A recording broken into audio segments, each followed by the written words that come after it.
Good morning, শুভ সকাল বন্ধুরা। তোমরা কে কেমন আছো? তো আমি খুব ভালো আছি। তো দেখো বন্ধুরা, অনেক দিন পরে তোমাদের আমি রান্নাঘরে রান্না দেখাচ্ছি। দেখো বন্ধুরা, তো আমার ছেলে মাছ কিনে দিয়ে গেছে 1 মাসের বেশি।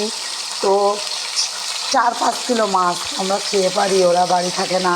তো সেই মাছ আমি এক এক করে ফ্রিজ থেকে বের করছি আর ভাবছি কেউ খাওয়ার নেই। আমরা ঘরের লোক দুজন, 2 স্বামী স্ত্রী। শাশুড়ি মারা গেছে 1.5 মাস। তো আমি অনেকদিন ভিডিও করতে পারি না। আর রান্নাঘরে সত্যি বলতে বন্ধুরা, আমি পড়াশোনা জানি না, তার জন্য আমি ভিডিও ছাড়তে পারি না। আমি কোথাও গিয়ে একজনের কাছে ভিডিও করে সেখানে আমি ক্যাপশন দিয়ে ছাড়ি। তো আমি পড়াশোনা জানি না বলে ক্যাপশন দিতে পারি না। তো বন্ধুরা, তোমরা আমার পাশে থেকো।